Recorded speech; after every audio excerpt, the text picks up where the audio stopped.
You are listening to I Am Refocused Radio with your host, Shamaya Reed. This show is designed to inspire you to live your purpose and regain your focus. And now, here's your host, Shamaya Reed. Hey, welcome to I Am Refocused Radio. We are here once again, and today we are going to have a true honor talking to an amazing person, Benjamin Cunningham. He's the author of a new book, The Liar, How a CIA Double Agent Became Cold War's Last Honest Man.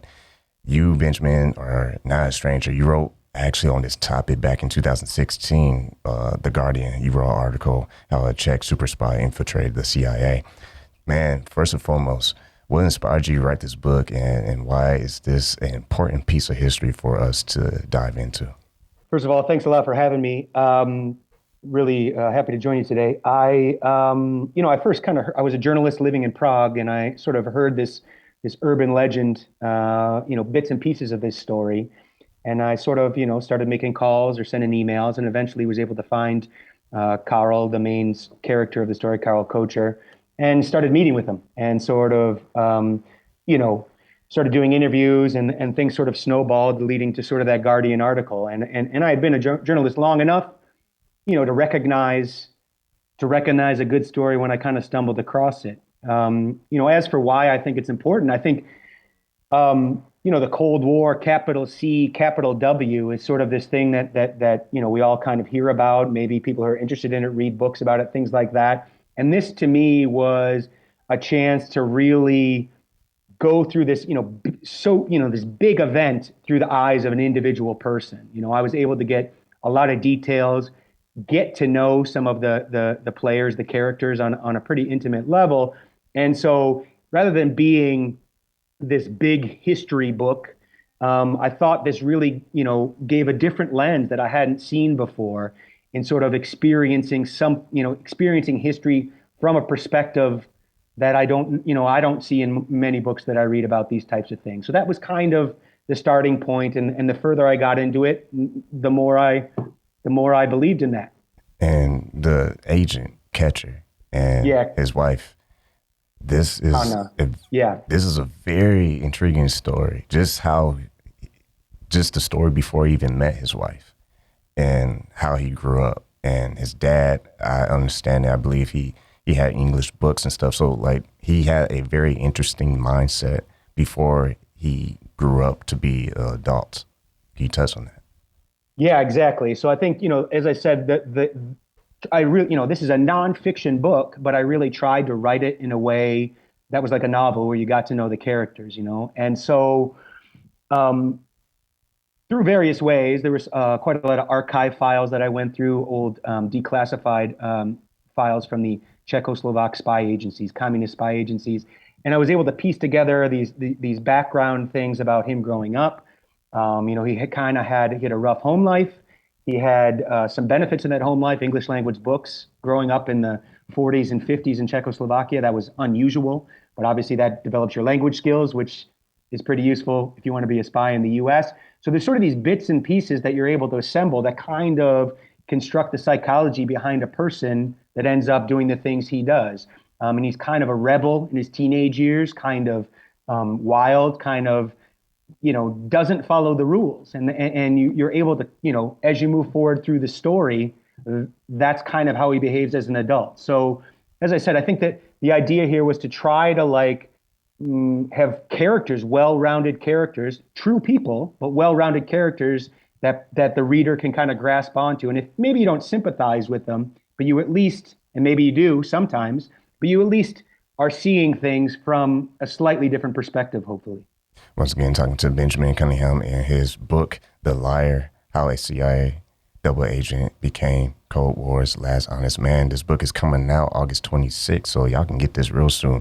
And when it comes to Hana, she has a very interesting role in this because they end up making their way to New York, but she becomes a very popular diamond dealer, and she made friends with a lot of people in New York. How does that make an impact in this whole story?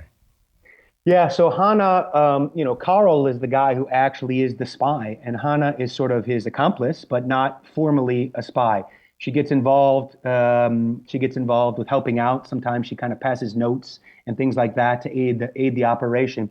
And she does. She becomes a diamond dealer. One thing leads to another when they first get there. As immigrants, they kind of meet some other immigrants who end up giving her a job as a diamond dealer. She travels the world, goes to Switzerland, goes to Israel, goes to India, sort of picking up diamonds. That sort of movement, in some ways, is useful in terms of sort of, sharing information with headquarters and things like that.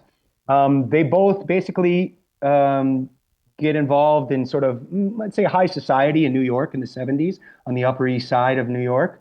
They get involved in partying in that sort of neighborhood. They're involved in, spouse swapping parties. So all of these sort of things collide, sort of, diamond dealing, espionage, sort of 1970s type of partying lifestyle. And they're all kind of a mix that sort of, forms the backdrop of everything that's going on here and sort of, tells you a little bit about the personalities of these people. And so Hana was, not a spy herself, but more than along for the ride. And certainly the fact that she was engaged in sort of an international business, dealing with, high-end clients and things like that, that also sort of, feeds their story. When you talk about how Koecher was able to warm up to security services and grow that relationship to make a move, like how interesting is it for him to play both roles? And what was your reaction to hearing some of the details from him himself? I think it's stressful, first of all, right? And I think this was a guy that overall, the kind of personality that it takes to do the things he did is pretty, I'd say self-confident is not strong enough, right? Almost overly self-confident. And so he has this, while he's living under this stress, he has this confidence that he's always going to be able to figure out a solution to the problem he's in. So I think it's twofold. It's sort of this slow building of tension because he's in these high pressure situations where he's lying to people and dealing with sort of sensitive materials. And then it's this sort of overconfidence that he has that he continually thinks, no matter how difficult the situation, that he's going to find a way to balance one side off of another and find his way out of it. So talking with him, I mean, it was really clear he still has these sort of, he's an older man now. I think he's turning 88 in the coming weeks.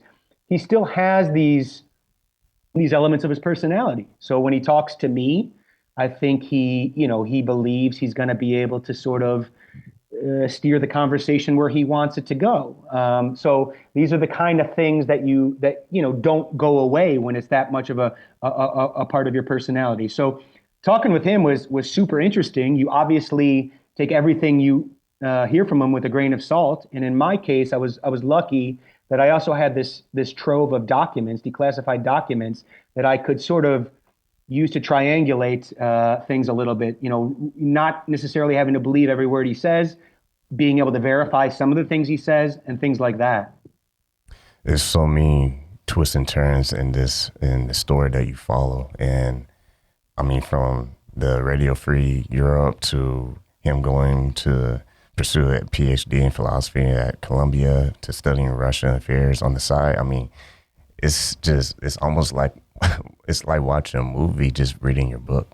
Well, thank you for saying that. I think for me, I really wanted to write it in a way that it read like a story, like a novel, but that was true. And that was, when you go through, there's a lot of books about history, Cold War history out there. I went through all these archive documents. I went through something like 30,000 pages of archive documents for this. And you start assembling that stuff, and you have so much material or so many things. As you start to put it down on paper or on the computer screen, let's say, it starts to feel like you're just listing facts and data, you know what I mean, quotes and things like that. You have so much stuff. And you really need to take a step back and try and, put it together in like a narrative and a story. And that was like a goal from the beginning. And my editor, Clive Priddle, was my editor at Public Affairs, the publisher. Even on the first draft I turned into him, there were sections where he was like, listen, this section, it sort of reads like you're just presenting research, right? You did a lot of research. We believe you. And my goal was to tell the story, but you kind of drift into this on your own. So I'm glad it reads like a movie. I hope it does. That was really what I wanted to do, because I think,